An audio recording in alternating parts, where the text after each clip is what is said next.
Doctor ortho, अब दर्द भी घुटने टेकेगा। नमस्कार, मैं कीर्ति एक बार फिर से आप सभी का स्वागत है चैनल 4 न्यूज इंडिया पर। महाराष्ट्र में मराठा आरक्षण आंदोलन को लेकर माहौल लगातार गर्माता जा रहा है। आंदोलन के नेता मनोज जरांगे पाटिल की हत्या की साजिश के खुलासे ने पूरे राज्य की राजनीति को हिला दिया है। मराठा समाज में इस घटना को लेकर गहरा आक्रोश है। वहीं दूसरी ओर पूर्व मंत्री और एनसीपी नेता धनंजय मुंडे ने इस मामले पर पलटवार करते हुए सीबीआई जांच, ब्रेन मैपिंग और नार्को टेस्ट की खुली मांग की है। सूत्रों के मुताबिक मनोज जरांगे पाटिल की हत्या के लिए 2.5 करोड़ रुपए की सुपारी दी गई थी। इस साजिश के आरोप में जालना पुलिस ने अमोल खुणे और दादा गरुड़ को गिरफ्तार किया है। दोनों को अदालत ने 12 नवंबर तक की पुलिस कस्टडी में भेज दिया है।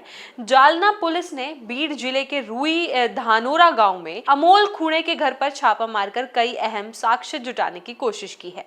जरांगे पाटिल ने खुद मुख्यमंत्री के ऑफिस के ओएसडी से संपर्क कर इस मामले में नार्को टेस्ट की प्रक्रिया शुरू करने की मांग की है।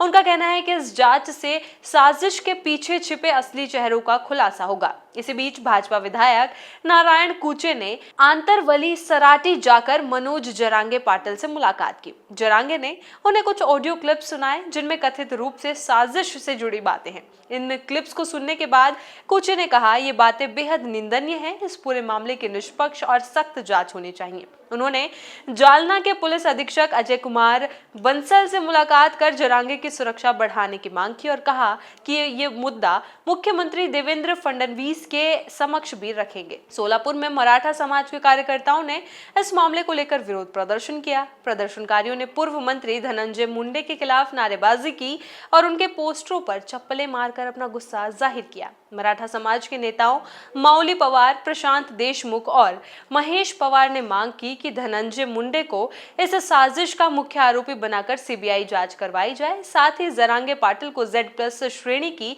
सुरक्षा देने की भी मांग उठाई गई।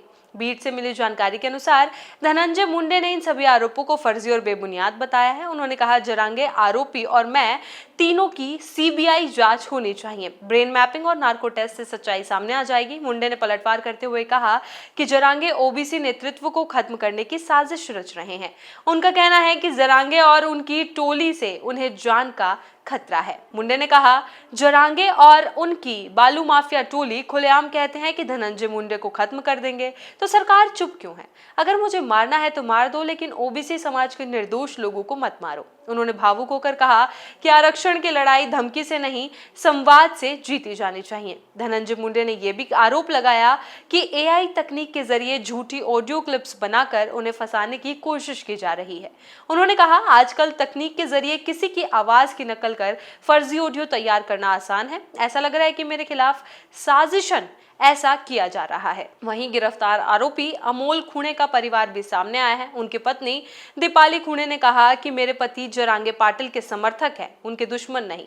किसी ने उन्हें शराब पिलाकर फंसाया है। हमारे घर में जरांगे की तस्वीर लगी है। अगर मेरे पति को सजा मिली तो हम जी नहीं पाएंगे। अमोल की मां ने भी कहा कि उनके बेटे ने कोई सुपारी नहीं ली। उन्होंने कहा कि अमोल जरांगे के आंदोलन में सक्रिय था और जेल भी गया था। उन्होंने सरकार से न्याय की गुहार लगाई। मराठा समाज ने सरकार को चेतावनी दी है कि अगर इस मामले की निष्पक्ष और शीघ्र जांच नहीं की गई तो आंदोलन को राज्यव्यापी रूप से तेज किया जाएगा। समाज के नेताओं का कहना है कि यह मामला केवल साजिश का नहीं बल्कि मराठा समाज के सम्मान और सुरक्षा का है। धनंजय मुंडे ने फिर से दोहराया कि जरांगे पर राज्य में दादागिरी और धमकी की राजनीति करने का आरोप है। उन्होंने कहा, जरांगे और उनकी टोली ओबीसी समाज को दबाने की कोशिश कर रही है। मैं कहता हूं, मुझे गोली मार दो, मेरे समाज को गोली मार दो, लेकिन राजनीति धमकी से नहीं चलेगी। उन्होंने आगे कहा कि जरांगे को NSPG जैसी सुरक्षा दी जानी चाहिए ताकि सच्चाई सामने आ सके और इस विवाद का अंत हो सके। इसी तरह की खबरों के लिए बने रहे चैनल 4 न्यूज इंडिया के साथ और वीडियो को लाइक, शेयर और चैनल को सब्सक्राइब करना बिल्कुल ना भूलें। डॉक्टर ऑर्थो, अब दर्द भी घुटने टेकेगा।